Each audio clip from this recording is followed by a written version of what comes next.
everybody, I'm Corinne Blackstone and welcome to my craft room. Before we get started, be sure to subscribe to my channel. That way you don't miss out on any of the fun, crafty content we have coming up. Today's video, I'm going to show you how to rhinestone the top of your Cricut Maker. Now you can do this with your Cricut Explorer as well, but for this one, I'm going to do the Maker. You always ask how I did this one down here, so I finally decided let's go ahead and do my other Maker. This is super easy, super simple, and you can get the template for both the Maker and the Explorer machines over at my website, CorinneBlackstone.com, completely free. I'll show you how to access them in just a second in the video, and I'm going to link everything that I'm using down below. You're really only going to need a couple of things for this, so it's pretty simple and really inexpensive. The first thing that you'll need is a rhinestone sheet, which is linked down below. I got this from Amazon. I've used this before. Highly recommend these. You'll need a pair of scissors. You're also going to need some vinyl or cardstock. It's kind of up to you. I like to use vinyl, and you'll see why in just a minute. And then a Maker or an Explorer to decorate. You really don't need a lot, as you can see. So let's go ahead and get started. Whatever we would do, we do it just for fun. I am so excited for this tutorial, so let's get started. The first thing that you're going to need to do is to grab the template from my website. It is completely free, but you will need to be a member, which is also completely free. So be sure to join and then just go into your members only section under free SVGs. You'll find it right here under Maker Lid Template. Go ahead and click on that and it will take you to the page. I do have a link for the rhinestones that I used. The video will also be on this page as well for you, and some photos once everything is completed. But what you'll want to do is click where it says download the template for the Maker Lid here. Click on that and it's going to open up a folder and ask you where you want to save it. I'm going to go ahead and save mine just to my desktop and click save. Once it's in my desktop, I can open the folder that it's in, and you need to make sure that you extract the file. So I'm just going to click extract all. Then simply click extract. Once that's done, it'll again open up the folder. You can close the folder that was zipped and just leave this one open. Let's head over to Design Space and I'll show you how to load it. Over in Design Space, just go to the Upload panel and click Upload Image. Now you can browse for it, or like I do, I just leave my folder open so that I can simply drag and drop my SVG. Now this will need to be resized a little bit because Design Space does not actually keep things the correct size like we would like them to. When I created this, it is created the correct size in Inkscape, but when you put it into Design Space, it resizes. So click Upload. And once it is over here in your recently uploaded, select that image and click it Add to Canvas.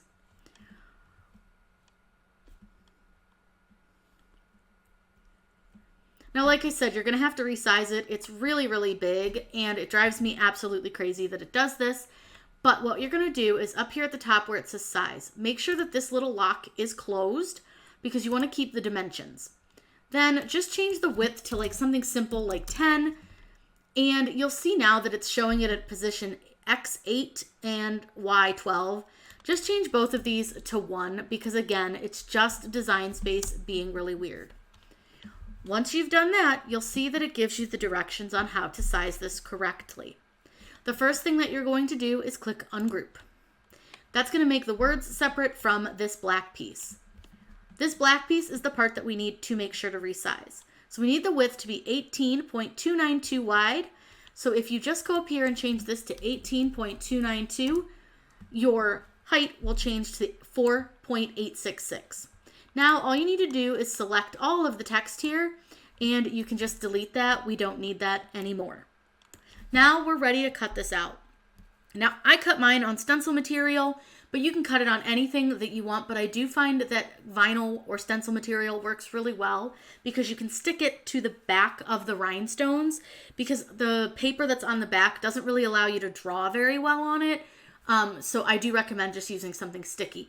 Plus, this is a lot easier to find a long piece for me rather than trying to find cardstock that is this size. So when I click Make It, it's going to tell me I need a 12 by 20 format, which is fine. If you prefer, you can slice it in half, but I find this way super easy. Just tell it okay. Now I'm going to cut this on the medium cardstock setting so that it cuts all the way through, because I'd rather have it just cut all the way through my vinyl or my stencil material in this case than to have to weed around it. And you'll see why and how easy it is once we get it cut out and place it onto the rhinestones. So let's get it cut out and then I'll show you how to get everything done. Now we're going to cut this with some stencil vinyl. It doesn't really matter what material you cut it with, just so long as you cut through whatever you're cutting. The reason I'm using stencil vinyl is because I don't have a piece of cardstock large enough for this. So it's fine to use whatever you have. You can use a long piece of vinyl, you can use cardstock, you can use a big piece of cardboard. I mean, whatever you really want to cut it out of is just absolutely perfectly fine. And I'm just going to go ahead and let this cut. It's going to cut all the way through. Like I said, using the medium cardstock setting works fine, but this is just StarCraft stencil vinyl.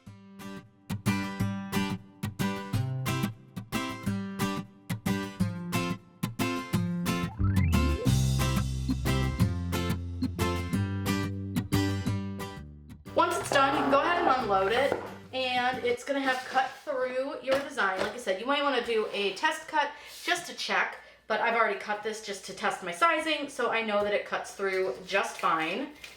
And I'm just going to peel this part off. You can really pretty much just toss that out, but this is the part we're most concerned about. This is our template, so I'm going to remove this from my mat, and I'll show you that it fits really quick.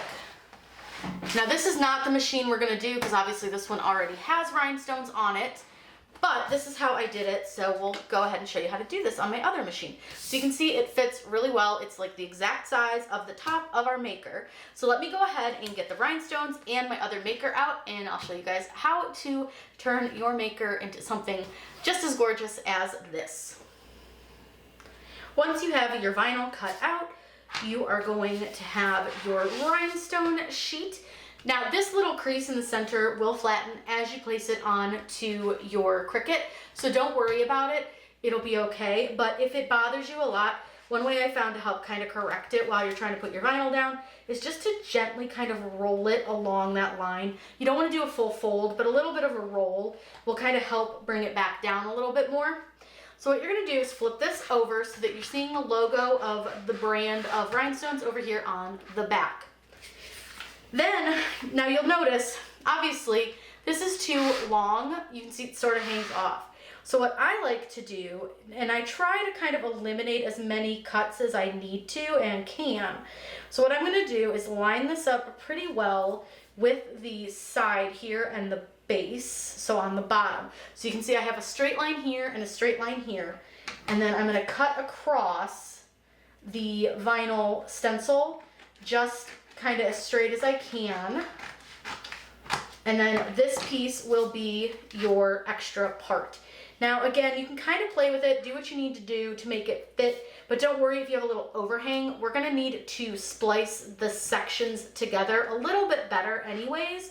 So I wouldn't worry too much if you didn't cut it perfectly, because you are going to need to kind of have the splicing of a section together, and you'll understand better when you see how I do it on the machine. But we're going to use some extra rhinestones to kind of cover up the seam. So what I'm going to do is I'm going to start and I'm going to peel off the backing, and you can use any kind of vinyl you want. I just chose to use the Star Mask because I have quite a bit of it, and I think it works really well for this, but you can use permanent because it doesn't matter that it's on here because you're going to cut it off anyways, so it won't make a difference. So what we'll do is we're going to get this lined up best you can at the end here, and I don't want it too far from the edge on the side, which I had it a little bit far over, so I just want to be sure that I have it as close to that edge as I can get it, because again, I don't really want to have to like trim off a ton of rhinestones.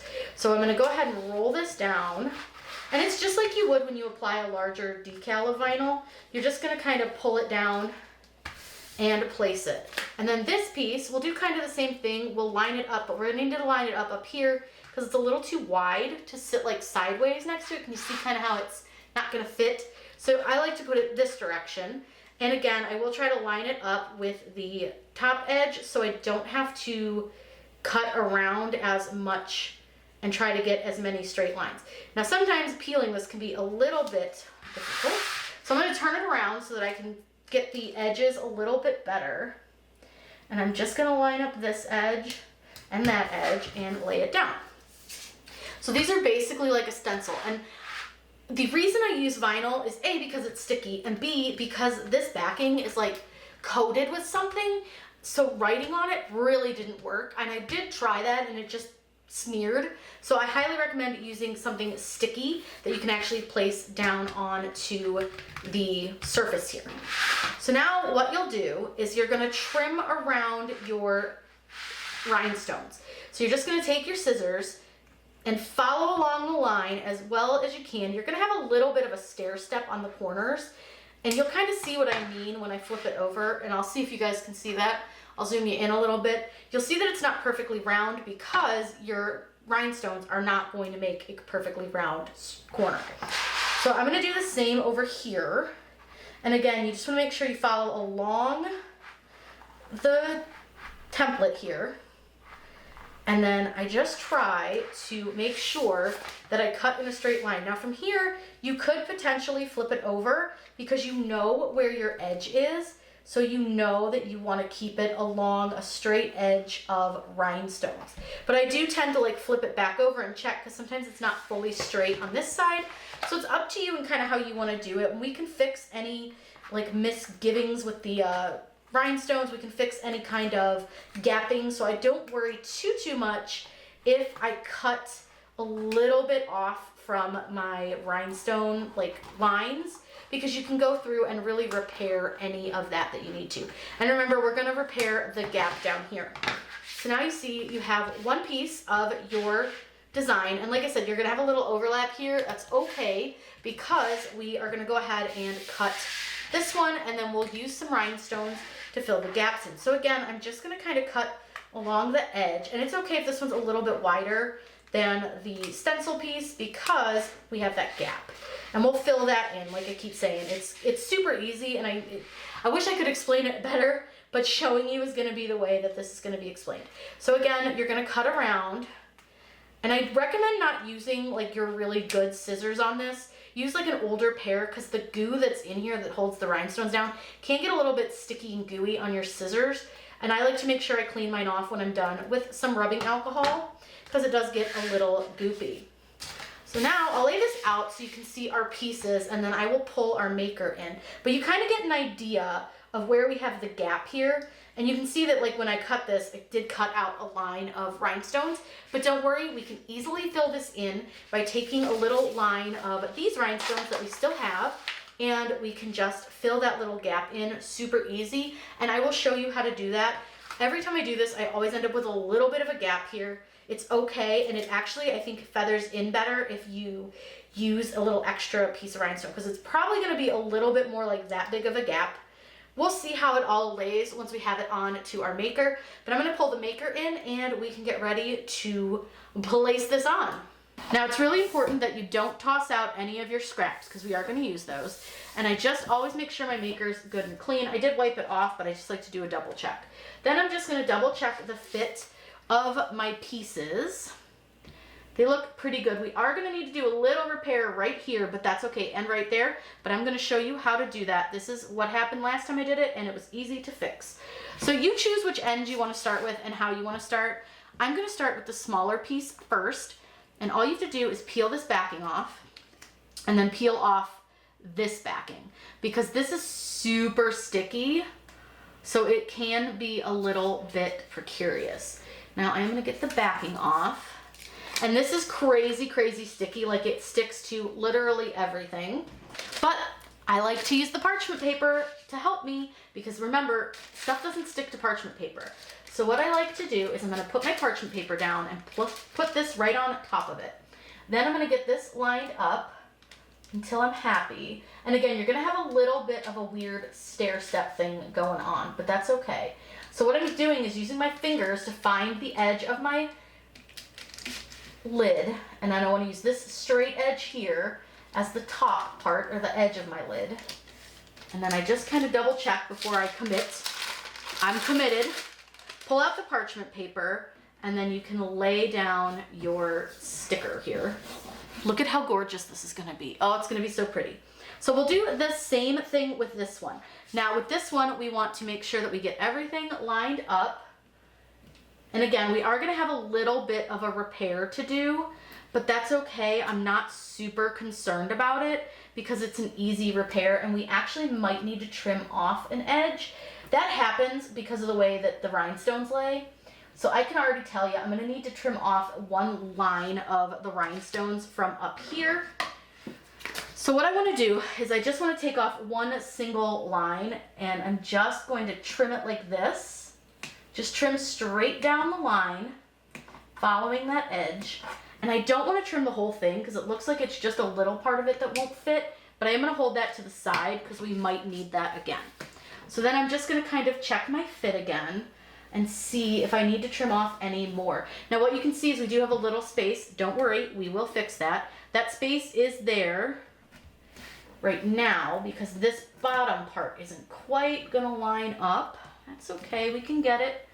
We will get everything lined up, but this is where it comes into being like, you have to just size it and kind of play with it. So I do need to take this other line off right here. This line is in the way of it laying flat, but again, hold on to it because we can use it to piece back together when we get over to here. Because we're gonna hide all of those little random edges. There we go, that is much better. Don't worry, I know we have some gapping, that's to be expected. So again, I'm going to use my parchment paper. This is a lifesaver when it comes to lining this stuff up, especially with this big piece coming in. When I did the first one, I did not parchment paper, and I was really surprised I was able to do it. Highly recommend using parchment paper. So what we're gonna do is, again, lay this over the parchment paper, making sure just the little edge is sticking out. It does stick a little bit to the parchment paper, but it comes right off, so I wouldn't concern yourself too much. So what I wanna do is I wanna make sure that it's lined up everywhere. So I wanna line it up here, and I just barely touched it. Pressed it down just a little bit, and then I just want to make sure that it's all going to lay pretty good down here, which it looks like it is. So now I'm going to go ahead and commit to my laying. So I'm going to go ahead and pull up my parchment paper, pull it out, and then I just gently press it down, trying to make sure that it stays straight. We don't get any bubbles. It's just like when you put down vinyl, same idea. Lay it straight, lay it flat, and it'll line up right here pretty good. And it should line up down here pretty good. And then we'll just take a few little extra rhinestones. And I just want to make sure that this edge is well pressed down. Looks good to me. Perfect. So now those little rhinestones that we removed, these little pieces, I only have to do little cuts in them, and I can easily place them into these little spaces. Now I will say you might need to trim off a little edging, but most of the time it should slide right in and just be absolutely perfectly fine. Easy to put in, easy to do, and you can just fill those little gaps real easy with these little pieces. And we'll probably fill the little gap up here. There's a little bit of a gap up there, but I definitely want to fill this little gap down here at the bottom. So all I do is I just lay the rhinestones in, and you just press them down in there. And you can just count how many rhinestones you need. So I need 1, 2, 3, 4, 5 rhinestones for that spot. So what I'm gonna do is grab 5 off of this row. 1, 2, 3, 4, and 5. I'm gonna snip it. I'm just gonna double check its fit real quick because I do think I need to trim off the edge just a little bit. And our maker's done. Super easy, really fun to do, really inexpensive. This is way cheaper than trying to buy all the flocking and all of that they try to tell you that you need to do this. You don't. You don't need to pay all that money for the template. You don't need to pay all that money to do this. I did this entire project for $17, I'd say. I think this was about $16 total.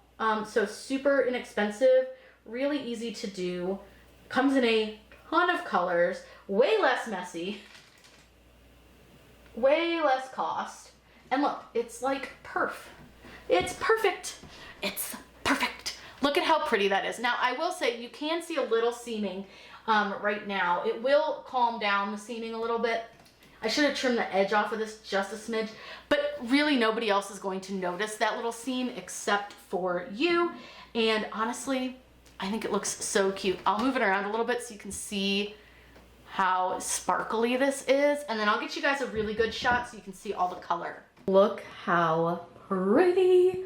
So fun, so simple, really inexpensive. You don't have to buy all of those crazy things that they tell you that you need to buy in order to do this.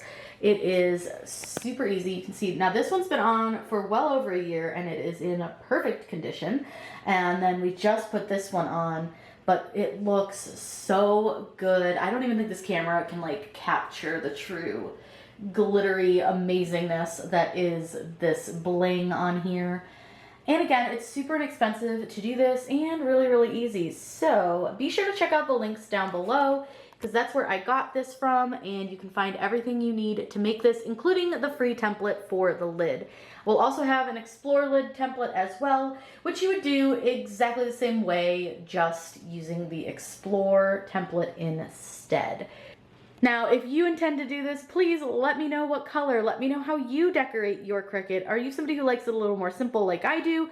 Or do you like to have lots and lots of decals all over your machine?